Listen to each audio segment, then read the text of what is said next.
Alan Stevens here, and welcome to the Campfire Project. Today, this is the very first of our panel discussions where we're bringing men together to talk about different concepts that are in the media and in our lives at the moment. Today, I've got three great gentlemen, and the first one is Brian Cardoza, going by alphabetical order here. And Brian is a survivor of child abuse, the founder of Broken Knee Club, creator of co-creator, I should say, of the Survivor Nights. G'day, Brian. Hey, and I'm I'm the only founder, I believe, unless you have somebody else that I know. Well, I don't know where I got co-founder from, but I've written that in my notes. I think I might have said that when we did our interview. Anyway, I corrected on that. So, creator of the Survivor Nights. Then we have Henry Johnstone. Henry is the host of the Inner Warrior podcast, and he also coaches men through reframing their masculinity. G'day, Henry. How are you? Hey, Alan. I'm very well, sir. It's a pleasure to be on. It's excellent. I'm really glad to have you guys here. And then we have Joel Hawbaker. Joel is a high school teacher and soccer coach, author and speaker on inverted leadership and confident humility. Welcome to the show, Joel. Thank you very much. Also very glad to be here and excited to be with you and Henry and Brian, and looking forward to our discussion. Excellent. Now, all of you have been interviewed by the Campfire in the past. So anybody who wants to know more about these gentlemen, jump on and go and find their interviews and have a listen to them, because I know I had a great time talking to you guys, and I'm sure that anybody who listens to those interviews will enjoy it as well.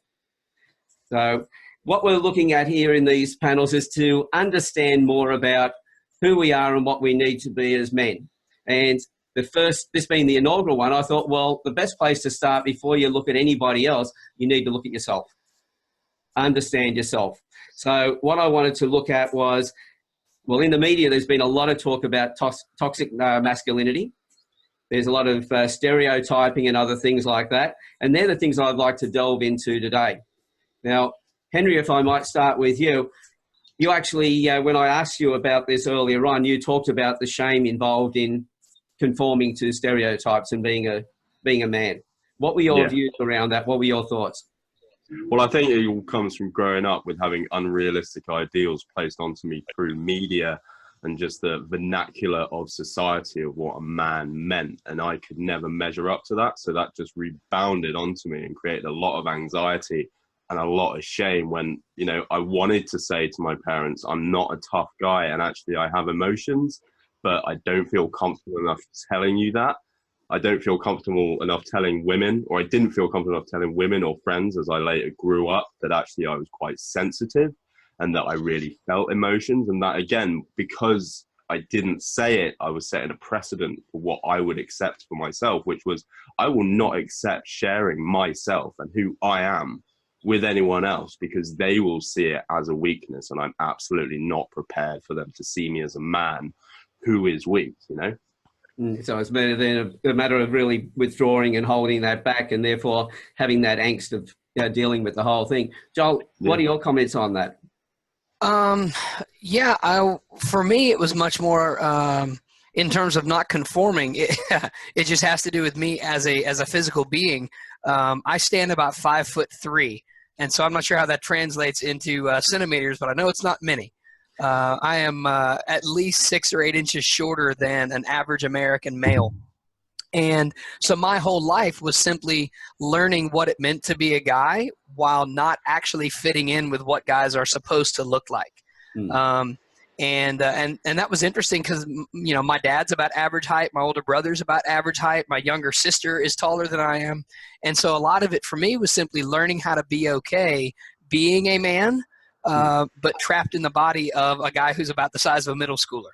And just learning what that meant in terms of, okay, well, how do I relate to other people? And for a lot of years, that meant doing so through arrogance. This is the very classic idea of feeling like I had to make up for not being very big. Because anytime I walk into, you mentioned I'm a high school coach and a teacher. If I walk into a brand new class or I walk into a soccer situation, immediate respect is not the dominant emotion.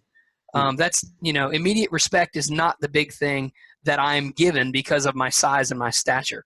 And so for a lot of years, what that meant for me was overcompensating with a bit of arrogance and sometimes even disdain. And what I've really had to learn in my 30s is that that wasn't actually helping either. Better to be humble and just be myself and not worry about whether people respect me or not. Just do what needs to be done. And, you know, if they are people who are worth their salt, they will learn not to disrespect me simply because of my size. If they're going to disrespect me because of my size, I can't do anything about that. God made me this size, so be it. And so that's been the big part of it for me. Yeah, well, as far as height goes, and that I'm not much taller than you, only about that much. So I understand that one. How about you, Brian? Well, so, you know, mine's all kind of askew from both of you guys. This is kind of like the three bear syndrome. Mine was, I was severely neglected as a child. I was raped as a child.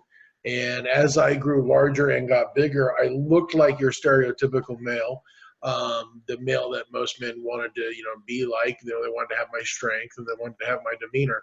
But I was always internalizing that I had suffered something that only quote unquote women had gone through.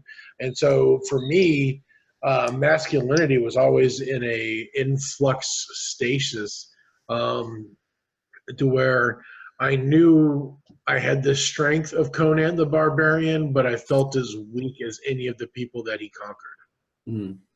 So it goes to show that there's such a variation of you know, our own situations. You know, myself, I grew up with being a loner, very much being away from everybody else, separated from people. So this is the sort of thing that we've got so many people who'll be listening to this. Some will connect with each of you because that's their background. How much does this, do you think, add to the confusion that men have when we start looking at, well, generally we're talking about, well, what should men be like? And then we go, well, this is where I came from. And other people are going from, well, this is where I came from. How much extra stress and pressure do you think that puts on people? I think there's a huge amount. Yeah. Wait, who was speaking? Yeah. Well, no, I was wondering. Yeah, go ahead. The way I'm going to work this as well, guys, as soon as if you've got something to say, don't wait for me to ask you and that. Just jump in. We'll probably talk over each other a little bit, but this is what happens around the campfire. But it was a case of as soon as somebody does start to speak and you recognise that somebody's talking, we just let that person talk. So I really want people to feel that this is that connection of being at the campfire and men really connecting with each other, and in the way in which we talk to each other, respecting each other's space as well. So I was saying, I think there's a huge amount of pressure because there is no standardized kind of thing of like what a man is, but there is no standardized thing, but there is like this, there is a standardized thing of the bullshit surrounding what a man should be. What's actually missing is that a man could be, I won't use the word should, a man could be able to define himself as he wants to be. And that's the message which isn't being heard, because that allows a man just the expanse to explore himself, you know, and define himself as he wants to be. And at the moment, there's still this incredibly archaic dome that we have to still like navigate of like, what identity do I prescribe to the most? Am I the protector? Am I the big guy? Am I the guy who doesn't give a shit about anything? You know, am I the player? Am I the alpha? Am I a beta? Is that okay? Do you know what I mean? Like that's my view on it, that there's just this whole load of noise that needs to be dispelled for favor of just the very simple thing that a man is as he wants to be. Yeah. I mean, Brian. Well, no, I was going to say I agree with that 100%. Is that you know, coming from my background, you know, I did everything a male was supposed to do. You know, I got into powerlifting. I was a football player. I got into martial arts. I did everything illegal that you could do illegally. And all of that was like Joel was talking about earlier from when he mentioned his height. I over-masculated. I tried to be the man. I tried to be the guy that would get into fist fights in a drop of a dime, and I would one-night stands and all these things. And I was trying to go by this outside source of what a man was, and I ended up feeling more and more emasculated because I was trying to do what somebody else thought was a man. And then one day I realized, like, look, I was born with a guy genitalia. I identify as a male. Guess what? I'm a male, and whatever I do is what makes a man, because that's what does it for me. How about you, Joel? Well, it's interesting. I identify a decent amount with what Henry and Brian have said in terms of having to figure certain things out for yourself rather than prescribing to culturally accepted norms. But I think I approach it from a different standpoint. Because of my background, because of my beliefs as a Christian, for me, manhood isn't defined by me. It's defined by what the Bible teaches that a man is. And so for me, what that looks like is the man is supposed to be someone who is willing to give up his own rights or his own desires for the sake of his family or his loved ones. So, Henry mentioned the questions of am I the provider or am I the alpha? Those are he's exactly right about that stuff. Like there's a million things that society has thrown at us that tell us here's what a man's supposed to be, or like Brian said, whether it's weightlifting or sports or how many women you can sleep with or whatever it is. Like those are definitely they're completely right about that. For me, what that looks like then is just like they said, you have to figure out for yourself what manhood is going to look like. And so what that means in my world is I go to the Bible and I say, okay, so how did God define a man? What does he say about that? And it says that the man is supposed to be willing to give himself up for his bride and for his family, and he's supposed to be the one that's willing to lay down his life first. He's supposed to be a servant for other people.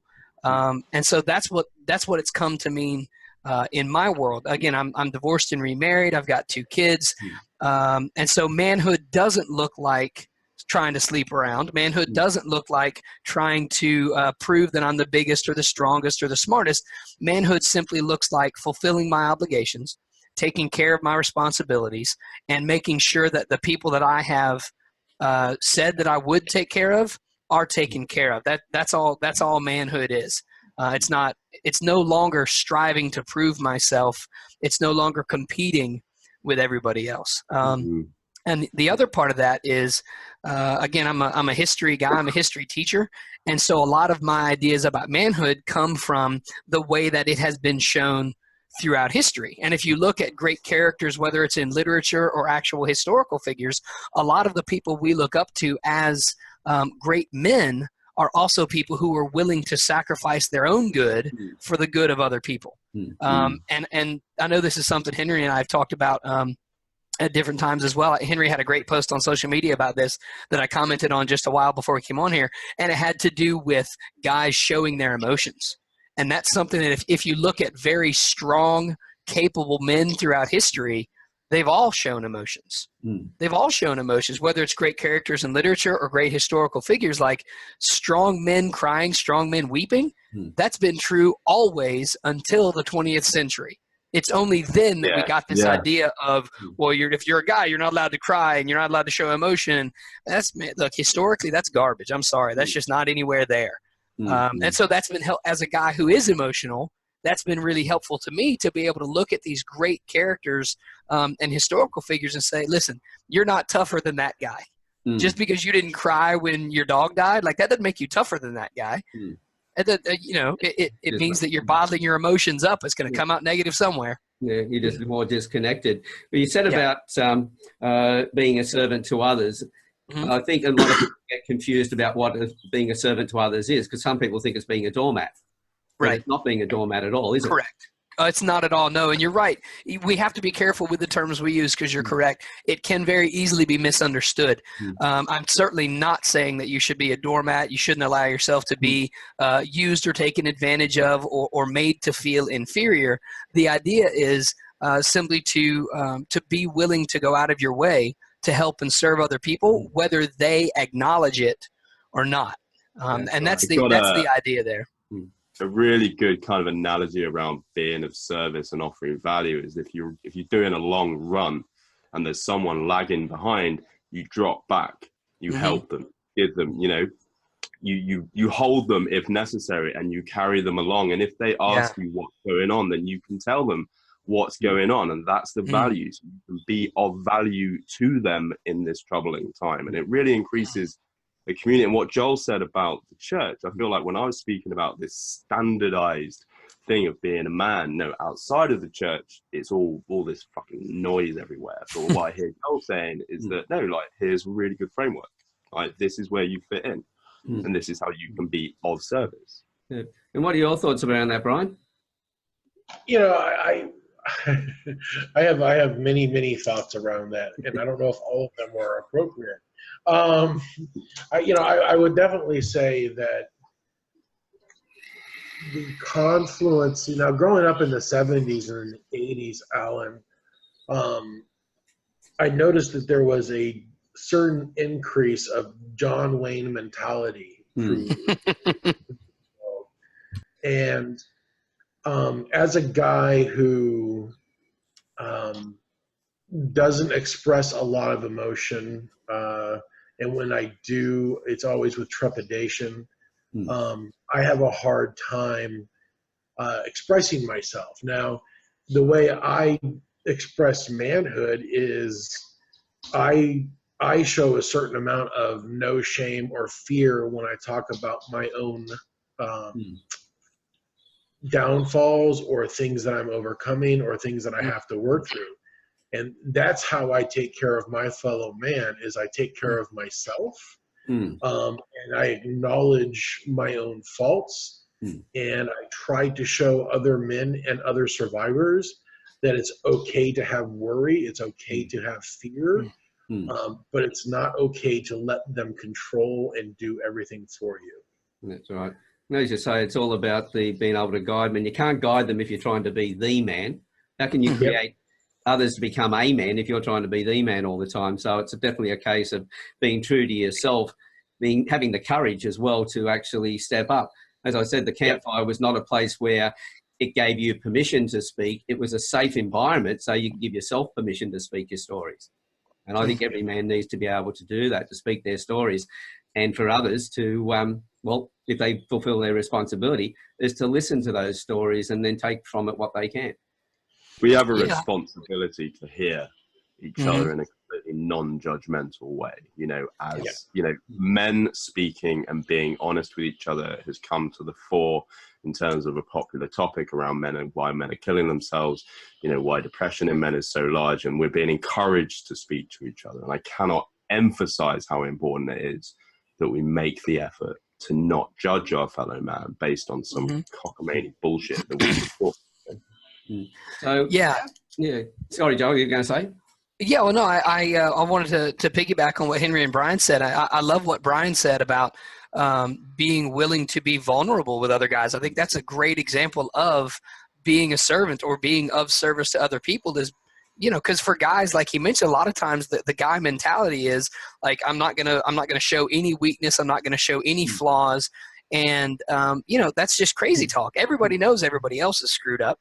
But the hard part is acknowledging that we're screwed up. And, you know, Brian, I applaud you for being willing to do that, because you're 100% spot on. Like, that's a huge thing that a lot of guys aren't willing to do, which is to say, here's my flaw, here's my screw up. And hopefully by sharing it with you, I can help you avoid doing the same thing. So I think that's awesome. That's an incredible thing to be able to share. Well, I think that's something that needs to get carried over, and not just into our adults. We need to carry that over into our children. Our children are putting far too much stress upon themselves to be the perfect something, or do something perfectly, without realization that without failure you don't grow. Correct. And you know, if everything I had ever done in my entire life, I had achieved an ultimate level of success. At 44, I would be a whole lot richer, but I would be smarter. And what we have stopped putting an onus on human nature, on humans, is the ability to accept failure and understand that it's going to happen. When I do peer support, I'm dealing with people that are in drug rehab and all these kinds of things, the funniest look on their face, Alan, Joe, and Henry, is when I look at them and go, okay, so now what's our plan for when you relapse?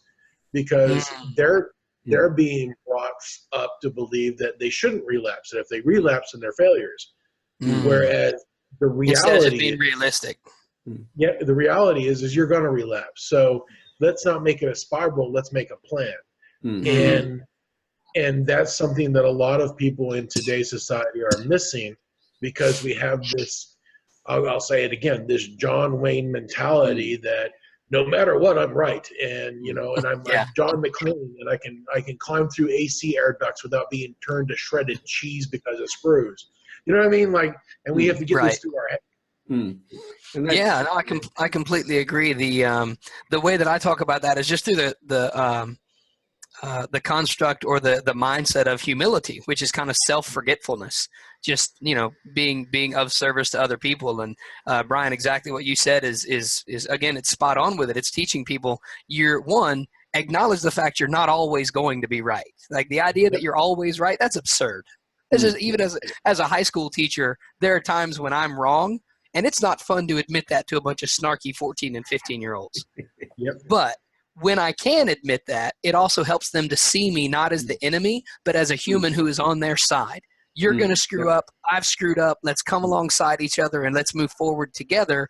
And I think you're right. I think for a lot of young people, the single largest fear they have is some kind of public embarrassment about being wrong or being not enough. And because, and this sounds really bad, it sounds very cliched, but in a generation where everybody gets a trophy just for participating, there is no failure. So how do you learn to deal with that?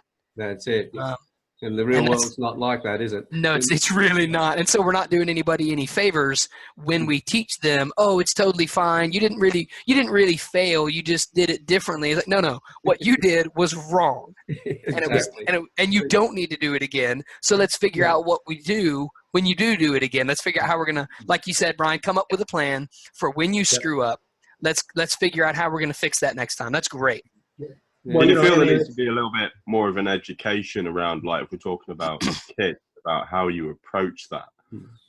Because obviously, if a child makes a mistake, like a young boy makes a mistake, and you kind of mollycoddle them into it, oh, it's okay, you know, then they simply won't learn, and then the parents end up enabling that kind of behavior over and over again, which ultimately leads to someone not taking responsibility. I don't like those kids in my classroom, I'll be honest. That's not fun. Yeah. And Brian, you've got your thoughts. Well, you know, I agree with both of you guys. I mean, like, the reality of giving participation trophies, to me, and that's literally, I don't know how old everybody else in the room, but I have to like raise my hand and be like, that was my folk, because they're the ones that started out with the participation trophies. The reality is that if you took the field, then you should feel some sort of way, because a lot of people don't take the field. But the reality is if you didn't win, the kid that put in 12 hours of practice did win. You know what I mean? Right. Like, so let's not downgrade what that person achieved. But at the same time,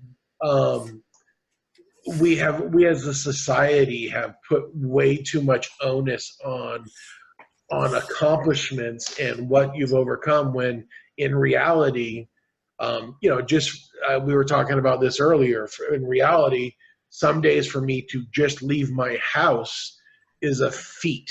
And as a guy that suffers from agoraphobia, that's just getting out of the house is a victory. And we need to teach children, let's have a plan. You know what I mean? Like, you hear about kids nowadays, like, I'm going to play in the NFL. Well, you know what? You should go for that. But why don't you take some plumbing courses too? You know what I mean? Right. Like you were saying, Brian, with the, what was it now? These men coming to you and you're talking to them, well, let's talk about when you relapse, etc. It's because we go to motivational seminars and we expect to come away completely changed. We take on all these things, we turn up and we think the whole life changes for us. That's setting it up for failure. And when we get somebody up on stage who's saying, oh, you can do all this motivation stuff, going, yes, you can achieve, and all the rest of it, it naturally sets you up for failure, because as soon as you realise you're not there, because you feel like something's wrong. Click of the fingers, it should have been done. I paid the money. I went there. I turned up. I listened to the man. or the woman. Right. And now I've got those skills and I should be succeeding in life. So, well, Henry and I have talked about this ad nauseum, and I'll let Henry talk about it if he wants to. But we have now are these coaches that are they're not life coaches, they're my life coaches. They want to teach people how to live their own best life, not the life of the person they're talking to. And that's helping. That's happening more and more in today's society. And I believe that's actually helping increase the toxic masculinity, because you'll have a person in a group that Henry and I are part of come out and open something up and say, hey, this is going on with me. And you'll still have somebody be like, man up. Like, oh my God, really? Like, and it's because of that, because like that person doesn't feel that that's a viable or a valuable resource. So they're just going to be like, well, you're not me, so screw you. And I'm sure Henry has much to say about that. I don't know. Like I was getting like life coaches and the quality of them. I could fill up 10 hours of ranting about that. I won't go into that now. But it was interesting. We were speaking about kids and the participation trophies, and there's been this kind of quandary of like, do we encourage competitiveness within kids? Because that would be it, right? It'd be like, if you win, then that's where you want to be. Well done, you get the trophy, but that's competitiveness. But competitiveness is inherently within men. It's not actually inherently, but it runs the risk of becoming incredibly toxic, because that's when we as fathers, how do we control that then as men? How do we, first of all, we've got to control it in ourselves, haven't we?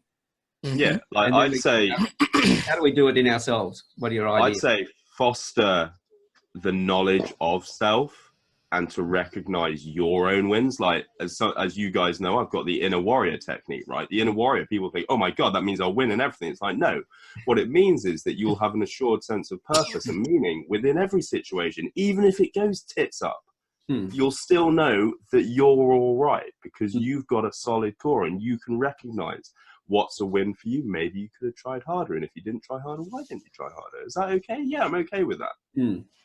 Yeah, to allow men to be, realize that they don't have to be perfect straight away. I love the way Brian does things there, because it's letting the guys know that, hey, you may fail. There's a good chance of it happening. So it takes the pressure off them to where they don't have to be perfect. Yeah, absolutely. We don't have to be perfect. We're perfectly imperfect, Yeah, there was you mentioned too the idea, Henry, of how men are just very competitive, and I completely agree with that. I know, especially again, part of it goes back to I think I would probably be a textbook case of the Napoleon complex or the short man syndrome. Like I am fiercely competitive at everything. And it cost me a lot of relationships at different times in my life. I was the kid who broke Nintendo controllers because I lost a game to my older brother. And I was the guy who, would flip the Monopoly board over when things weren't going my way. And I lost out on a lot of good opportunities and memories because I felt like in order to make up for being small, I had to be the best at everything else I possibly could be. And again, for me, what that really boils down to, and I talked about this with Henry on the podcast I did with him a while back, for me what that boils down to is pride. It's just me having to be the best. And the solution for pride is always humility, which is to just say, like, I'm not worried about how well anyone else has done. My question is, did I do as well as I could have done based on the gifts and talents that I have? If I have done that, that's all I can do. And that's, Alan, you mentioned the confident humility as part of my bio. That's exactly what that means. It means be sure of what you're good at and then use those gifts to serve other people. And if you do that as well as you can, let the results take care of themselves. Because, no matter what I do, I'm never going to be a great basketball player. It's not in the cards. It's just not going to happen, right? And so if I define my manhood or my worth based on only that – oh man, yes, exactly. And he's the exception that proves the rule, right? Yeah. Because I mean, how many guys under 5'10" even are going to become professional basketball players? It's just not it's just not it. And so I can't define myself based on comparing me to other people. The question is, have I done everything that I could do to take care of what I need to take care of? And if I've done everything I can, let the results fall where they may, and just simply be okay with that. And that took me. took me 30 sorry. years to get there. No, that's okay. I just said it took me 30 years to get there, but I'm glad to finally be on that road. Well, then for your competitiveness, Joel, I want you to know you beat me. So one of the things I did this with Henry one time is, you know, I had him draw a circle, then I had him draw circles around it.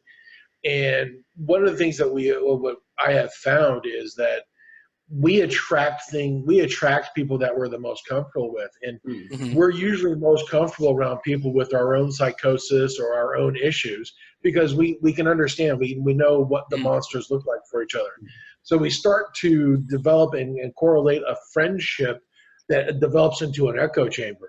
And when you get into that echo chamber, you start to look at other people's stories and you start to be like, oh no, well, I didn't have it as bad as them, or I had it worse than them. And then the next thing you know, you're in this comparative game, and then all of a sudden it just goes downhill from there. And that's again back to toxic masculinity because you know, I'm 6'2" and Henry's 6'3" and Joel's 5'3", and unbelievable. Alan's 5'4". But you know, the reality is that at the end of the day, when we go to the same box in the ground, our achievements are going to be measured by what we did and what we said versus how tall we were. And I think there is a lot to be said in that recognition, and there's a lot to be said in realizing that I don't compare to anybody, and that's okay. I'm exactly where I need to be when I need to be there. That's it. Because one of the things that we're talking about being the best, but being the best at what? We have a habit of abbreviating everything we do in life. We even take words and put them into acronyms to the point that the same acronym stands for so many other different combinations of words. And so the end result is we're looking at this thing, I've got to be the best. Well, best at what? If you can't define what the best is, how can you ever get there? You set yourself up for failure straight away. Yeah, no, I agree. And it's interesting. I don't know how much I may be the dissenting opinion here or certainly in culture at large. I'm not sure I even understand what the definition of toxic masculinity is. I know there's an idea of like men being men and that being perceived as negative. But I think when manhood is done correctly, which means there has to be some kind of standard, I don't think it's toxic at all. And again, this is probably going to be ironic since I'm the guy here who's the tiniest, but in general, guys just biologically, they're bigger, faster, stronger than girls are, right? Men are typically bigger, faster, stronger than women physically. That's it. Like, I'm not saying emotionally or in any other way, but like, that's how nature has been throughout history. Okay. Well, that means if we're doing our job correctly, if we are serving other people, there's nothing toxic about masculinity. If masculinity is used to help other people, if it's used to serve other people, if we use our strength to take care of other people instead of abusing them or harming them or letting our pride get the best of us, there's nothing toxic about that. That's a good thing. But again, it has to be done correctly. But there is in a way also, Joel, in the fact that, okay, so not very many people are bigger or stronger than I am. All right, well, if I walked around and just lifted everything for everybody, where has anybody else garnered strength? I agree. And I think you're right. I think that's where it comes to helping them learn how to lift it themselves. But you maybe being the one who demonstrates that because you may be the strongest one around. You're right. There is a way to do it poorly. You're correct. I would challenge you. I know a lot of women that are stronger and faster than men. That's totally fair. That's okay. But generally speaking, what were you going to say, Henry? I was going to say my definition of toxic masculinity is when you've got a group of men who conform to a norm in their eyes, and there's someone who doesn't, they then shame them for not conforming to that. You know, it's this group mentality. Because you're different from us, we're going to shame you, and we're going to say you're not a man, and no one's got that right to say it. And so that's one of the things that I've noticed with, as I said before, about, you know, what's being the best and all the rest of it. The same thing when it comes to talking about this.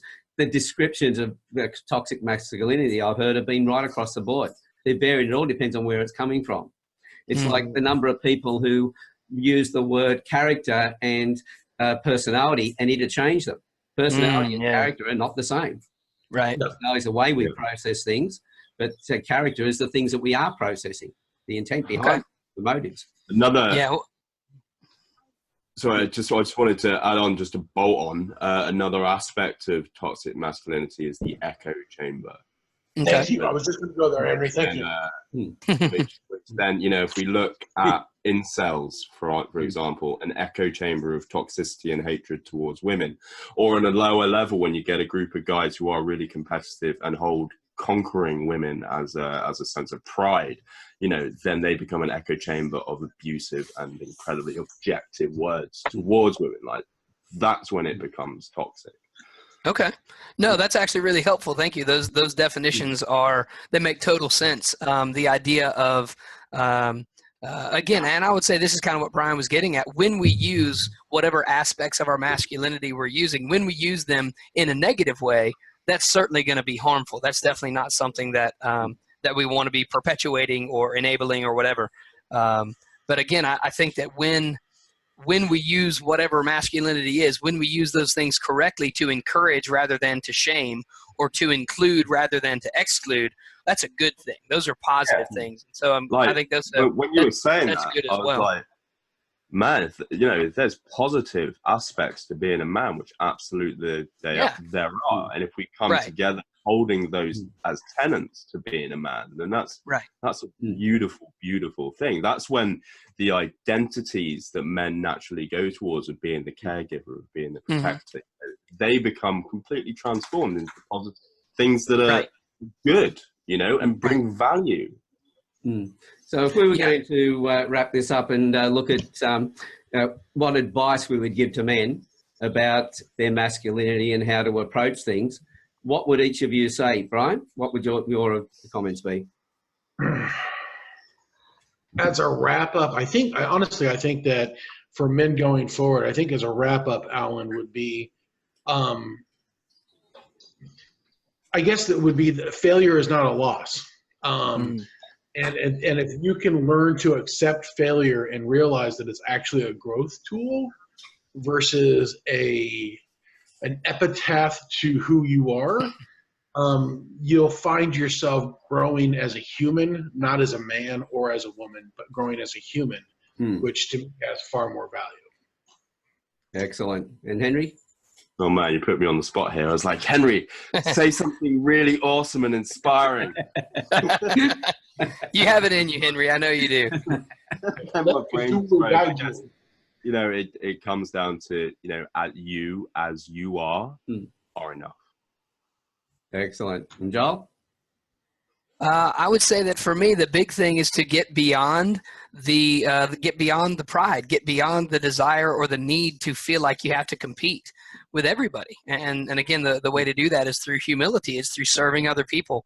All those good things that we've talked about so far, when we use those to serve and help other people in a way that is beneficial to them, not in a way that just makes us feel better about ourselves. Because I feel like that's kind of what Brian was getting at with, you know, if he just goes around and picks everything else up for everybody else, he's right. That's not ultimately helpful in the long run. But when we do things that are good for other people that benefit them in a way that they need, man, that's a great thing. And that's, to me, that's what being a man is all about, is being responsible and serving other people.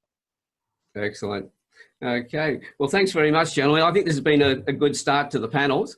To everybody else who's watching this as well, love your comments on the down in the comments field. Ask questions, etc. Tell us what you'd like to know more about. What areas do you think we should delve into deeper, and so we can actually give more value to this. But Brian, Joel, and Henry, thanks very much for coming along today. Hope you've enjoyed it. Thank you, sir. Yep, had a great time. Thank you, guys. Excellent. Thanks very much, and we'll see everybody on the campfire at the next Campfire Project. Bye-bye for now. Bye. Bye-bye.